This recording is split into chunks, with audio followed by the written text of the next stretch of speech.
This is the grey paper, the Jam grey paper. It's a formal specification in the same rough format as the yellow paper, the thing that I wrote back in 2014. That's the formal specification of Ethereum. I mean, it's been altered by a bunch of people that are not me over the years, but the original document, the original formal spec was mine.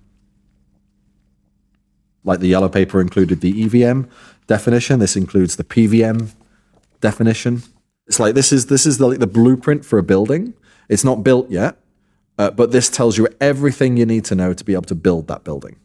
In order to make sure that this doesn't describe something that's impossible to build, there is a team. There's actually more than one team at the moment who are building it and making sure that it's reasonable, that it's practical. But the idea is that this blueprint should be reproducible. Other people should be able to build it just from the blueprint. So we want this blueprint to be correct and comprehensive so that we can give this to, the best theoreticians in the world so they can check it and make sure it's good. Make sure it's structurally sound. And check that if it rains, the roof doesn't cave in. And if it blows too much wind, the wall doesn't fall down. This is where publication comes from, because by publishing it, we can allow theorists to start looking at it and picking out problems and hopefully solving those problems as well, but and working out which bits might be better optimized. This has only had a few different sets of eyes on it. It needs more sets of eyes on it, so we want to optimize it further. We want to improve it, and already there are ways that I'm thinking that are already sort of going over how it might be improved. And one particular thing that I want to do is that we're sort of coming to an end game design for. I'm going to be working into this over the next few days. So it's probably going to evolve. The Ethereum yellow paper, this evolved in the same way. After I published the yellow paper, I think in around April 2014, probably I think today, 10 years ago, actually. After I published it, it changed. It changed over 6, 7, 8 months. As auditors looked at it, they picked out problems and they made suggestions for how to improve it and so forth. And we found, but by implementing it, things might change in some ways. I remember logs and receipts changed quite a bit over this period of time. So, of course, most people that come to Polkadot know it by Parachains. Parachains was the product. It was the original proposition of Polkadot. But in developing Polkadot and making it work, we ended up creating something far more powerful,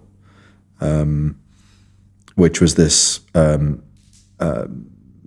system for doing a lot of computation and doing it securely in consensus. It's not being fully utilized in many respects.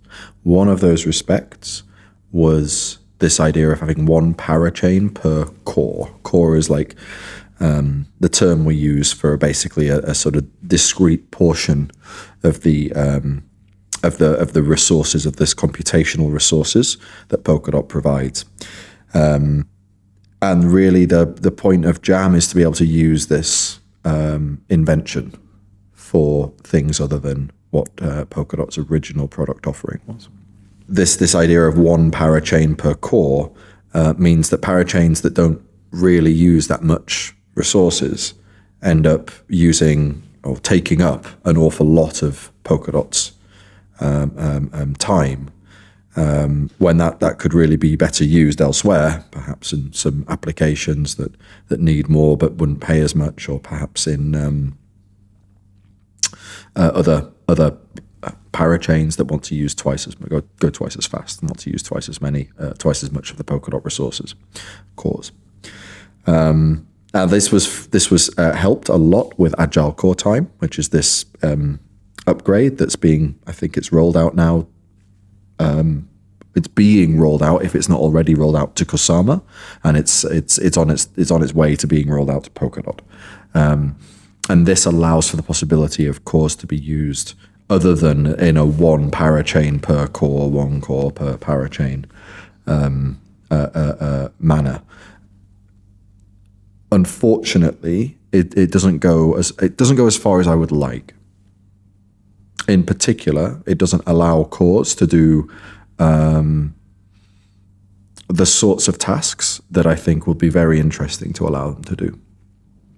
At the moment, the model of a core is still very much based around what it is that a parachain needs.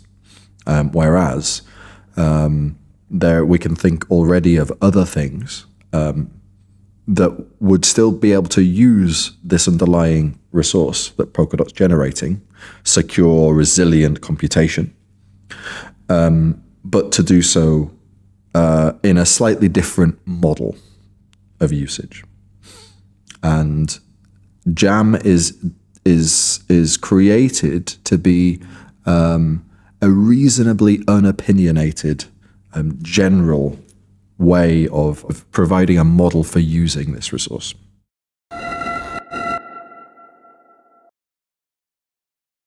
I mean, I actually saw a film only 2 or 3 days ago, the Imitation Game. It's a film about Alan Turing and the creation of this, one of the earliest computers, one of the earliest electric powered ones. Machines up until this point had tended to be built for a particular purpose, and the ability to reuse a machine for many different applications would have been considered a luxury that wasn't worth having. But the ability to reuse the same machinery in different ways allows for levels of innovation that you can't do if you have to rebuild and reinvent and redesign the machine, this underlying hardware capital, metal and wires and so forth, every time you think of a new way to use something. And so this idea of a general purpose machine was something that Turing was very excited about. There's even a line in the film about someone sort of jibing with him, saying, "Is this really just a way of you getting the government to fund building your general machine, your universal computer?"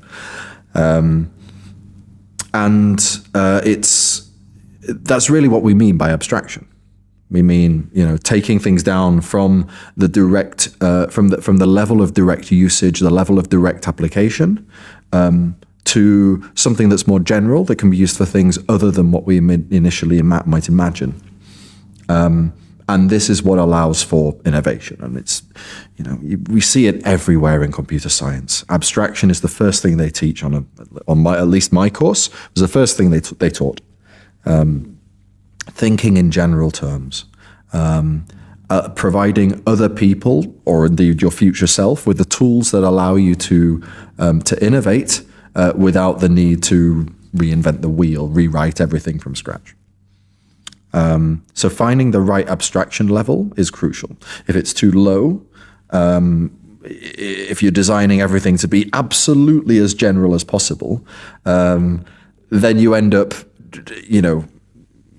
getting down to the point where you're still having to rewrite everything every time because so little work is done, so little tooling is provided already. Whereas if you set it too high, then it allows you to do a very small number of particular applications well, but once you move beyond this initial design concept, you'll find that it's unapplicable to what you want to do, and then you have to start from scratch. So there's a sweet spot where you're abstracting just the right amount to make what you've done very applicable to a lot of different things, including, one would hope, many things that you've yet to imagine.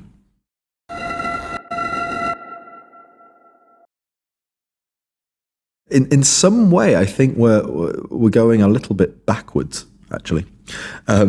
So we started with, and I mean, this has to all be caveated with, I'm not someone who reads blockchain news daily. I'm not someone who keeps up with all the latest trends, or the latest, thought leaders. Stuff gets to me, but usually gets to me through other people. Anyway, the point is I spend most of my time, thinking and coding, and less of my time reading.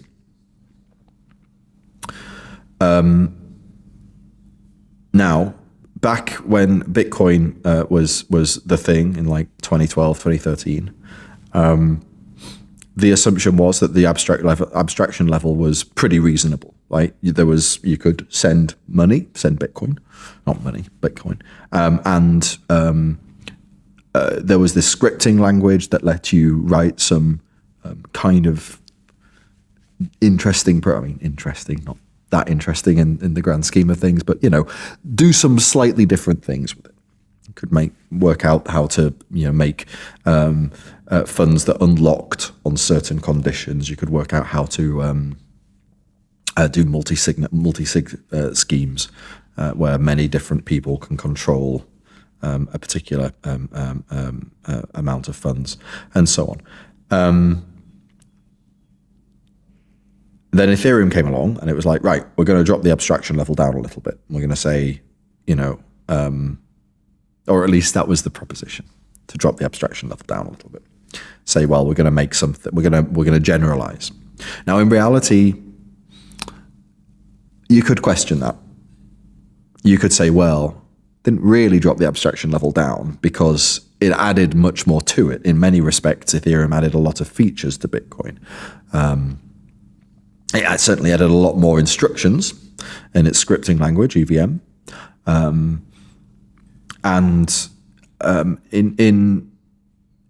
it added this concept of gas. It added the concept of storage,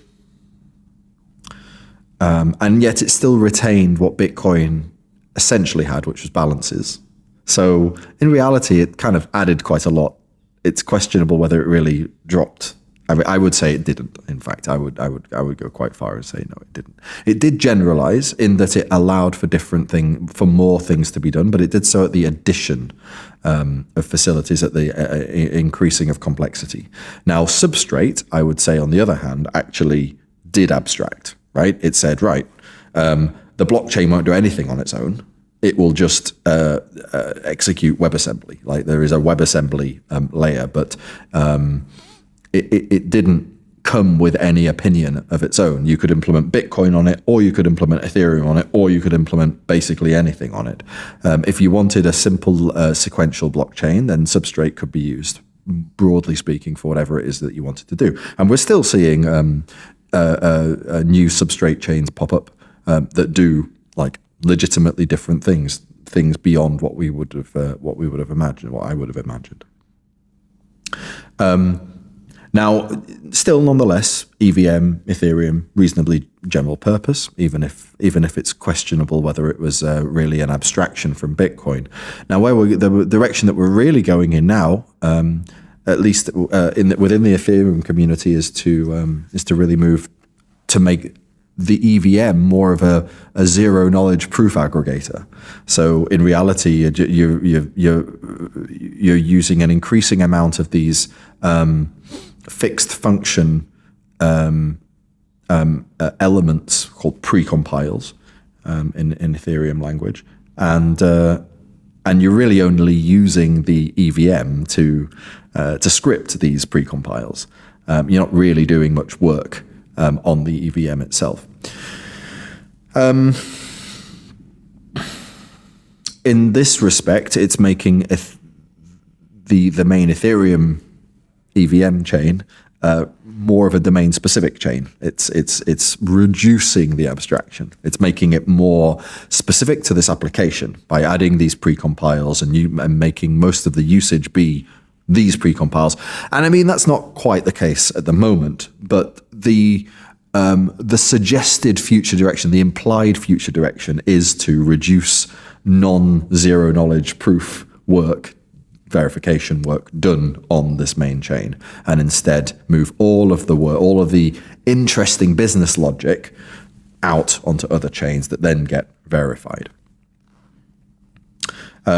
In doing this, what they're kind of, you could argue, doing is recreating the Polkadot relay chain, which is very domain specific, specifically for essentially rollups, right? But it provides its own rollup mechanism where it's rolling up the computations done in each of the parachains.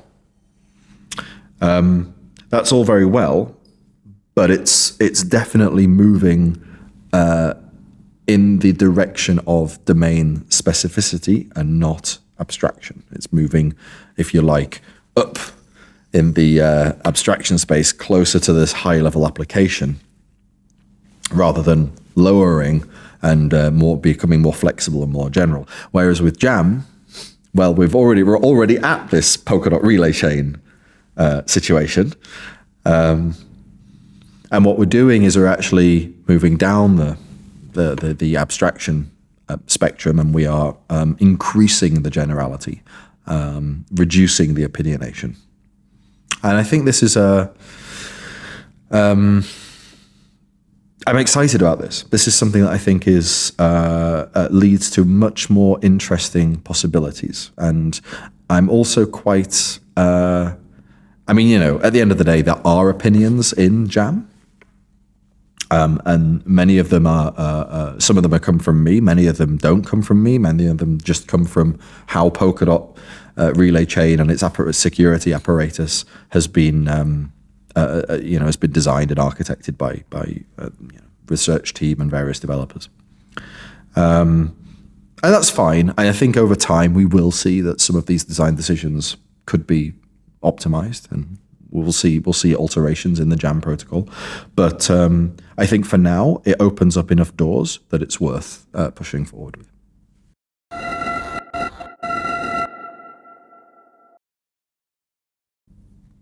It began quite a long time ago. It began with a forum post by Basti, one of the main developers of Polkadot. It was a throwaway forum post of his. It was like a one-liner, and it was in response to I think to the Polka VM the initial Polka VM announcement. It was maybe a year or so ago. And he said, well, maybe we can move towards, maybe it was actually core time. It was either the agile core time or the Polka VM. In any case, I think it was around a year ago. And he said, maybe we could even put some smart contracts directly on the cores, rather than running them through parachains that sit on the cores. Maybe we can just run smart contracts right there in the core. This would be a lot faster. You can only do this if you have metering in the core, which we don't have with WebAssembly. You could also only do it if you could kind of rent a core out a little bit at a time, which we didn't have back then, but we have now with Agile Core Time. So this sort of combination of having Polka VM which is a metering, but a metered, but still very efficient means of running machine code, of running program software, basically. In addition to having Agile Core Time, essentially sort of lets you buy this secure, resilient computation and run software, whatever software that you want on it, in isolation. Not necessarily software that has to move a blockchain forward. Now, this is interesting, but the problem with it, well, there are a number of problems with it. The biggest one was this concept called synchronous composability. Synchronous composability is the idea that two different pieces, logical pieces of a system, can interact with each other with immediacy, right? So it's like kind of having a phone call versus sending an email, right? An email or even a letter, like a pen and paper letter. Sending a letter takes days to arrive.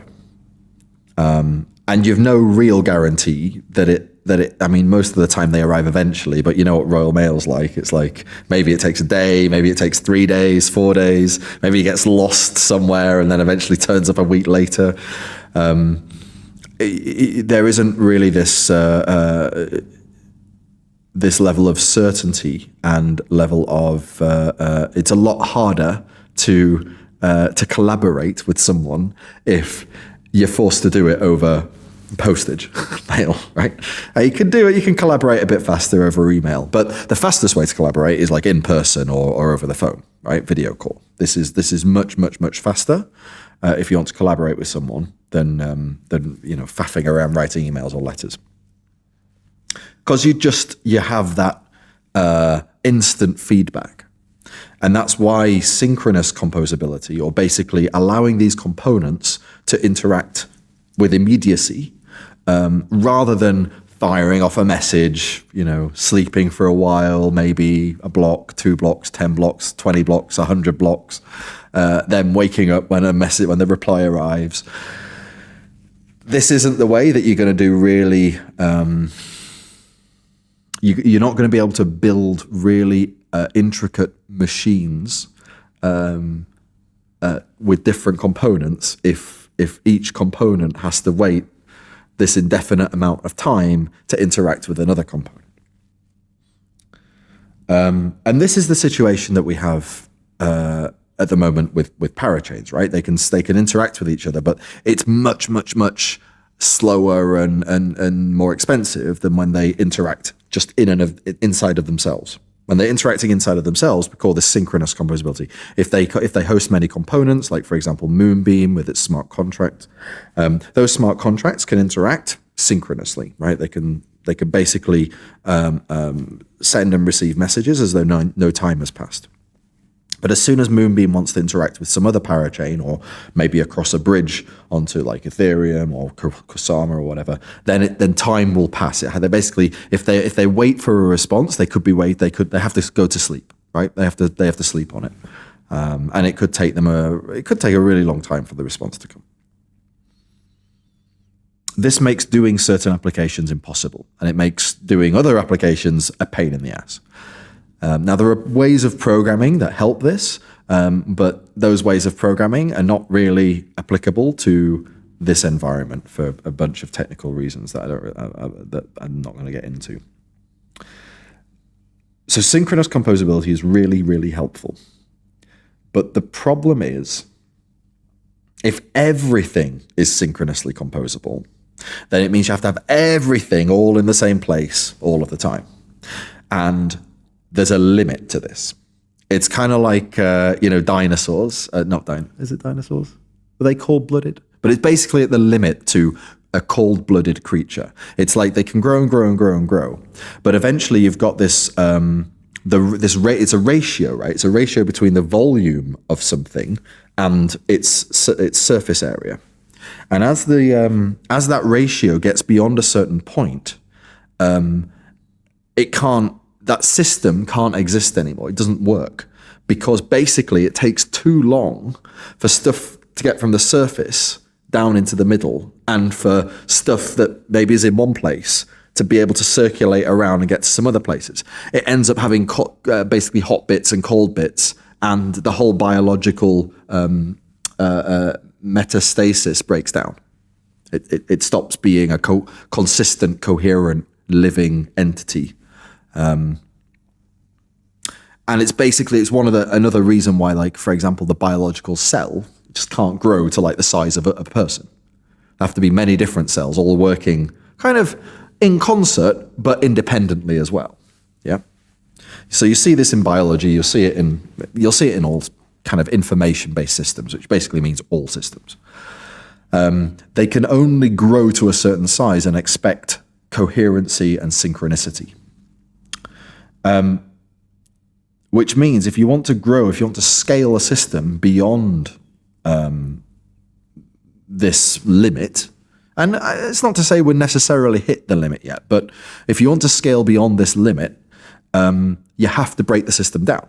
Now that's all very well, and this is exactly what we're doing with Polkadot with parachains, and it's what Ethereum's sort of doing with having multiple ZK rollup things, and you'll see a few other examples of this where the system is being broken down into different discrete subsystems, and those subsystems work nice and quickly, synchronously, coherently in and of themselves, but then it's a pain in the ass if you want to go between subsystems.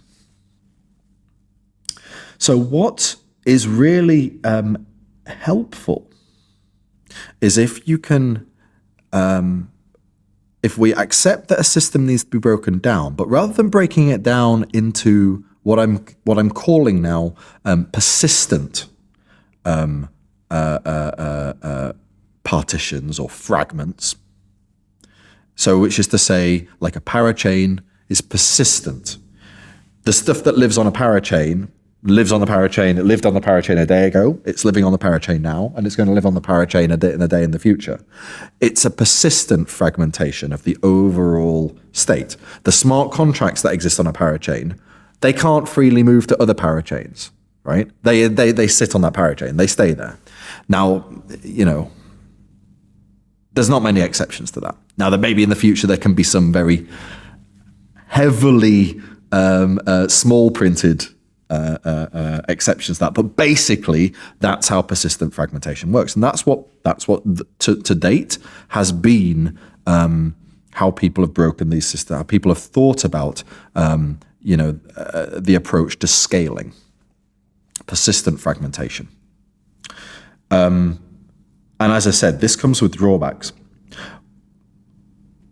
A system, broadly speaking, is fragmented, but it's fragmented at the level of application boundaries, or user boundaries, or geographical boundaries. There are usually boundaries to a system. It's usually not the case that all components of a system want to interact with all other components exactly the same amount all of the time, right? Usually, you can say, well, these bits want to interact and those bits want to interact, but they don't need to interact too much between themselves. One could imagine that, for example, if one had the global transacting system, payments in China mostly go between Chinese residents and Chinese companies, and payments in London mostly go between London residents and London companies. And occasionally a Chinese tourist spends some money in London, and there has to be this thing. And so occasionally, a British tourist goes off to Shanghai and spends some money there. But most of the time, there are these boundaries. But what we don't really want to have to get into is predetermining where these boundaries lie. What would be much better is if we had agile partitioning, the ability to partition and change partitions over time. Yeah, the less decisions we make up front, the less chance there are that we made a bad decision and our system is kind of really suboptimal. And so we end up with this desire to be able to mix and match, to choose our partitions, but to do so every instant of time, right? Now, we can't do it literally every, nanosecond, because that, again, is too much shunting stuff around and working out which bits should go where, and logistics, basically. So we have to be sort of practical and pragmatic about it. But it's not unreasonable to say, well, look, every 6 seconds, let's try and reshuffle our partitions, and according to which bits of our overall system need to interact with each other. Yeah. Because maybe sometimes it's like these bits need to act and these bits need to interact, but other times those bits and these bits need to interact. And so it's and if we end up with a position where a lot of the time these three groups need to interact, it could be quite helpful to sort of pair them up, right? And then just interleave. So every third block, a different pair of these three subgroups are interacting, and this allows us to use much more resources at the cost of adding a little bit of latency, right? If it so happens that someone from here wants to interact with someone from here, but it's it's not their turn, then they have to wait until it's their turn. So they might have to wait another 6 seconds. But that's generally not such a terrible thing compared to persistent fragmentation, where they always have to wait a minute plus, or a lack of scale, where they just can't fit in the same system, and half of these guys and half of those guys just aren't allowed to interact. And this agile partitioning requires the ability to mix and match different logical components, putting them in the same core. Yeah. So with parachains, you had just one logical component, the parachain. I mean, it could have subcomponents, but they were always in the same logical component, the parachain. And you fit exactly one parachain, exactly one logical component to one core. With Jam, and this is one of the key differences with Jam, you can fit many different logical components and put them in the same core. And this allows you to do this agile partitioning. There are a few other important elements to Jam. One of the other ones is a two-part computation. So Jam allows for essentially the computation to be broken down. It forces, in fact, the computation to be broken down into two discrete sections. One of them is called the refinement section. The other is called the accumulation section. Now, basically, the refinement section is, you can imagine this as a bit like a flower. So flowers have petals, right? So think of something, I don't know, like is it a chrysanthemum that has all of, like, hundreds of petals? Yeah. And they're all like quite thin, right? Yeah. So think of a chrysanthemum. So the data, it's got like 300-400 leaves. So the data comes in at the end of the leaf, right? And it makes its way through the petal. And as it makes its way through the petal, it gets lots of computation can happen. Petals are like computers, right? They take this data, and there's lots of data can come in at the end of the leaf, and lots of computation happens. And then eventually, as it works its way down the